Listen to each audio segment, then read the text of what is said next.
ఒకరోజు బైబిల్లో ఒక అన్నయ్య యేసు ప్రభు దగ్గరికి వచ్చి అడుగుతున్నాడు, అయ్యా నా సహోదరుణ్ణి ఎంతకాలం నేను క్షమించాలి? 7 సార్లా అని అడిగాడు. 7 సార్లు ఎందుకు అన్నాడో తెలుసా?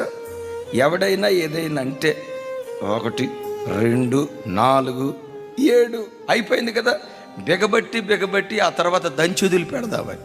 7 మార్లు నా సహోదరుని పట్ల సహిస్తే సరిపోద్దా అంటాడు. ప్రభు అంటారు, 70 ఏళ్ల మార్లు నీ సహోదరుని నువ్వు సహించాలి. 70 to the power of 7. ఆ మాటలో ఉన్న అర్థం ఏంటో తెలుసా?